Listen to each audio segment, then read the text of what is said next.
নমস্কার বন্ধুরা, শ্রীকৃষ্ণ কেন ভালোবাসেন বাঁশিকে এবং শ্রীকৃষ্ণের বাঁশির সুরে আছে কী রহস্য? শ্রীকৃষ্ণের বাঁশির ৮টি সুরের রহস্য আজ আমরা জানব। এর আগে জানব শ্রীকৃষ্ণ কেন বাঁশিকে ভালোবাসেন এত। তো বন্ধুরা, রাধে রাধে বাংলা চ্যানেলের তরফ থেকে স্বাগতম জানিয়ে আজকের ভিডিও শুরু করছি। চ্যানেলে নতুন হলে অবশ্যই সাবস্ক্রাইব করে দেবেন। শ্রীকৃষ্ণ কেন এত ভালোবাসেন তার বাঁশিকে? এই প্রশ্ন আমরা অনেকেই ভেবে থাকি। সব প্রশ্নের উত্তর নিয়ে আমরা চলে এসেছি আজ। শ্রীকৃষ্ণের খুব প্রিয় জিনিস হলো বাঁশি, তাই তার আরেক নাম মোহন বংশীধারী। কৃষ্ণকে আমরা বাঁশি ছাড়া ভাবতেই পারি না কখনোই। বাঁশি নিয়ে গানও আছে অনেক। শ্রীকৃষ্ণ ৩ প্রকারের বাঁশি ব্যবহার করেন।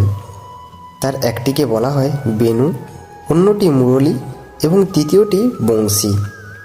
ভগবান শ্রীকৃষ্ণ যখন বাল্যকাল খেলা করতে করতে একদিন গঙ্গার তীরে গিয়েছিলেন, দেখলেন একজন বৃদ্ধ বাঁশি বাজাচ্ছেন এবং বাঁশি বিক্রি করছেন। ওই বাঁশির সুর শুনে শ্রীকৃষ্ণ বৃদ্ধ লোকটির কাছে যান এবং বলেন, হে মুনিবর, আপনার বাঁশির সুর খুব সুন্দর, আপনি কি আমাকে শিখাবেন বাঁশি বাজানো?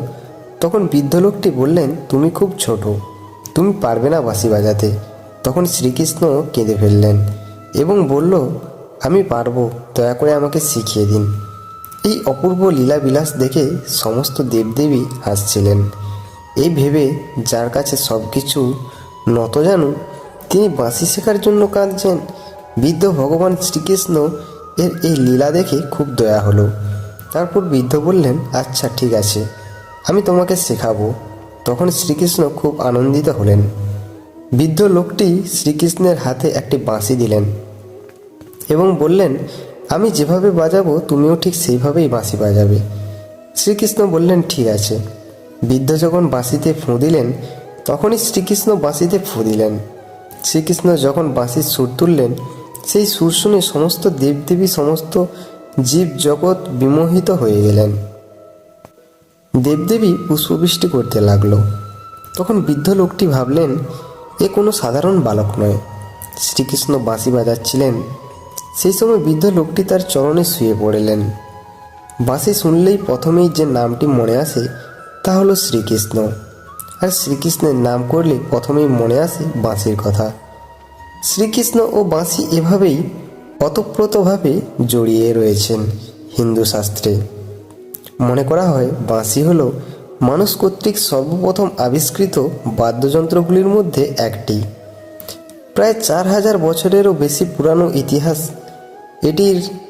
ফলে হিন্দু শাস্ত্রে উল্লিখিত সত্যযুগের সাথে ও বিভিন্ন দেবদেবীর সাথে এই বাদ্যযন্ত্রের বিশেষ যোগাযোগ রয়েছে।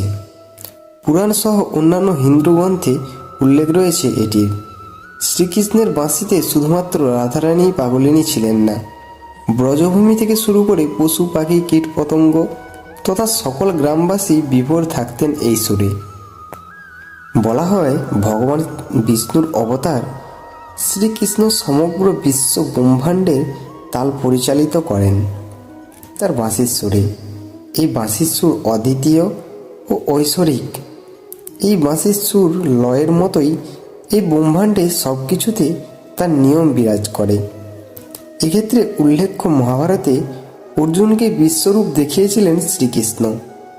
তিনি যে ব্রহ্মাণ্ডের সকল কিছুতে বিরাজমান ও বিশ্ব ব্রহ্মাণ্ডের পরিচালক। বাঁশিকে তুলনা করা হয় শ্রীকৃষ্ণের প্রকৃত ভক্তের সাথে।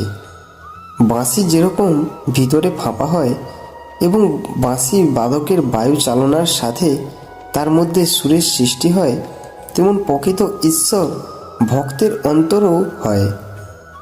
এরকম আত্ম অহংকারহীন ও শূন্য, যার নিজস্ব কিছুই থাকে না, যে শুধুমাত্র ঈশ্বরের ইচ্ছের কাছে নিজেকে সমর্পণ করে এবং স্বয়ং তার ইচ্ছার দ্বারা পরিচালিত হয়। বাঁশিতে যেমন একটিমাত্র দিক খোলা অবস্থায় থাকে, তেমনি একজন প্রকৃত ভক্তের মনের দ্বার শুধুমাত্র পরমাত্মার প্রতি উন্মুক্ত থাকে।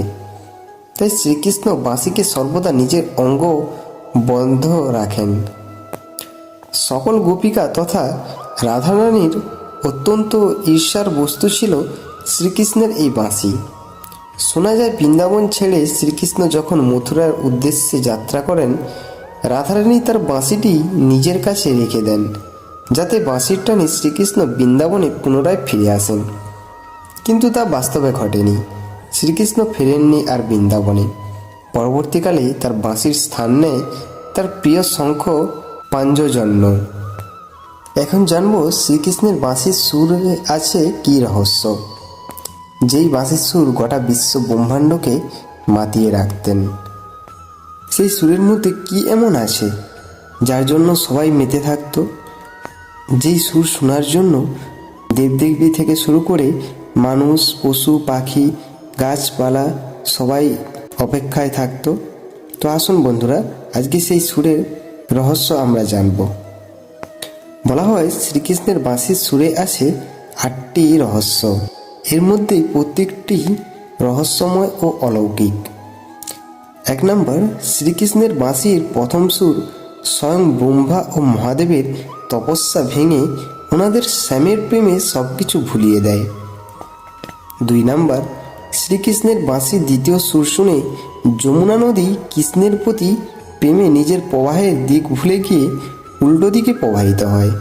3 নম্বর, কৃষ্ণের বাঁশির তৃতীয় সুর শুনে সর্বমনোহারী চন্দ্রমাতা কৃষ্ণপ্রেমে নিজের ঘূর্ণন থামিয়ে দেয়। 4 নম্বর, শ্রীকৃষ্ণের বাঁশির চতুর্থ সুর শুনে গোমাতারা কৃষ্ণপ্রেমে এতটাই বিলীন হয়ে যায় যে প্রত্যেক গোমাতা মনে করেন কৃষ্ণের বাঁশি যেন তার নামই নিয়ে যাচ্ছেন বারবার। এই গোমাতা নিয়ে আমি আরও একটা কথা শুনেছিলাম, তো বন্ধুরা সত্যি কিনা জানি না, এখনো পর্যন্ত নাকি বৃন্দাবনে মাঠে যখন গরুরা ঘাস খায়, কোনো মানুষ যদি শ্যাম বা শ্রীকৃষ্ণ বলে ডাক দেয়, গরুরা নাকি মাথা তুলে দেখে।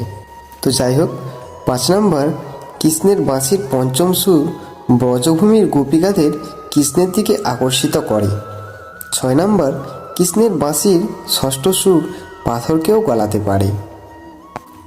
7 নম্বর, সপ্তম সুর যে কোনো ঋতুকে বর্ষায় পরিবর্তিত করতে পারে। 8 নম্বর, বাঁশির এই অষ্টম তথা শেষ সুর শ্রী রাধিকার জন্য। রাধিকা তথা এই জগতের সমস্ত শক্তি যার মধ্যে সমাহিত হয়, এই সুর তাহাকে মোহিত করে। তো বন্ধুরা, এই ছিল শ্রীকৃষ্ণের বাঁশির 8টি সুরের রহস্য। তো বন্ধুরা, ভিডিওটি আজকে কেমন লাগলো অবশ্যই কমেন্ট করে জানাবেন। আর ভিডিওটি ভালো লাগলে অবশ্যই লাইক করবেন, এবং চ্যানেলে যদি নতুন হয়ে থাকেন তো অবশ্যই চ্যানেলটি সাবস্ক্রাইব করতে ভুলবেন না, নতুন নতুন ভিডিও আগে দেখার জন্য। সবাই সুস্থ থাকুন, ভালো থাকুন। রাধে রাধে।